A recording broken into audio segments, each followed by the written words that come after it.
வாங்க நம்ம blouse cut பண்ணுறது எப்படின்னு பார்க்கலாம். நேற்று ஒரு வீடியோ போட்டிருந்தேன். அதில் கை கட் பண்ணது போட்டிருந்தேன். இப்போ வந்து பேக்கும் ஃப்ரண்ட்டும் எப்படி கட் பண்ணுறதுன்னு பார்க்கலாம். பேக்குக்கு வந்து நம்ம 1 இன்ச்சு அளந்து 1.5 இன்ச்சு அளந்து எடுத்துக்கலாம். 1 இன்ச்சு மடிப்புக்கு 1/2 இன்ச்சு தையலுக்குண்டு.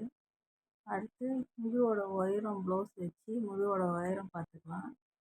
ஷோல்டரோட அகலம், முதுவோட இறக்கம், ஷோல்டரோட அகலம், கழுத்தோட அகலம், இடுப்போட உயரம், ஃப்ரண்ட்டு பட்டி எல்லாமே நம்ம பேக்லேயே பார்த்துக்கலாம். அடுத்தடுத்து வர வீடியோவில் நான் சொல்ல சொல்ல உங்களுக்கு புரிகிற மாதிரி சொல்கிறேன். இப்போ வந்து கழுத்தோட ஒரு ப்ளவுஸ் நார்மலாக ஒரு 10 இன்ச்சுக்குள்ளே இருந்தோன்னா, இப்போ கொக்கி பட்டியிலேருந்து நம்ம அளவு எடுத்து பார்த்தோன்னா நம்மளோட மார்பு சுற்றளவு கொக்கியிலேருந்து நம்ம மார்பு சுற்றளவு வச்சு பார்த்தோன்னா 10க்குள்ளே இருந்துச்சுன்னா ஷோல்டர் வந்து 2.5 + 3 மொத்தமே 5.5 வச்சா போதும். ஆம்கோல் அளவு வந்து 5 வச்சா போதும். கரெக்டாக இருக்கும், லூஸ் கொடுக்காது. 10க்கு மேலே இருந்தால் நம்ம வந்து 6 இன்ச்சு வச்சுக்கலாம். ஷோல்ட்ரு 3, கழுத்து சுற்றளவு 3 வச்சுக்கலாம். கழுத்து இறக்கம் வந்து அந்த ப்ளவுஸில் எவ்வளோ இருக்கோ அதை போட்டுக்கோங்க, வச்சுக்கோங்க. இப்போ வந்து பேக் வெட்டியாச்சு. பேக் வெட்டி முடித்தோடனே ஃப்ரண்ட்டு வெட்ட போகிறோம். ஃப்ரண்ட்டு அந்த இருக்கிற துணியில் வந்து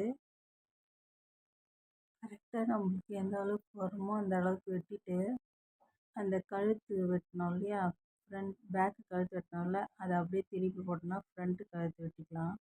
அதை அப்படியே நம்ம பேக் மார்க் எடுத்து பேக் மார்க் பண்ணோம்ல, அதை எடுத்து அப்படியே அந்த பீஸில் வந்து மீதி இருக்கிற பீஸில் வச்சு அப்படியே மார்க் பண்ணிவிட்டு, ஃப்ரண்ட்டு நெக்கு இறக்கத்தையும்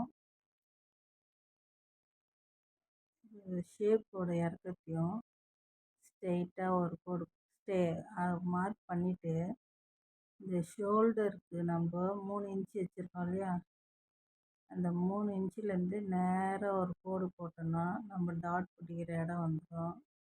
அதுலேருந்து நம்மளோட அளவு, ப்ளவுஸில் இருக்கிற அளவு, இல்லை நம்ம நார்மலாக 3.5 இன்ச்சு வச்சுக்கலாம். ஒரு வளைவு கொடுத்து மார்க் பண்ணிக்கலாம். அதே போல் ஆம்கோலாண்ட ஒரு மார்க்கு, ஒரு 1/4 இன்ச்சு எக்ஸ்ட்ரா கட் பண்ணி எடுத்துக்கலாம். ஃப்ரண்ட்டில் மட்டும் தான் எடுக்கணும், பேக்கில் எடுக்கக்கூடாது. ஷேப்புக்கு அதே மாதிரி கையிலையும் அதே மாதிரி எடுத்துக்கணும் ஷேப்பு. அப்போ தான் கரெக்டாக போய் லூஸ் கொடுக்காம போய் உட்காந்துக்கும்.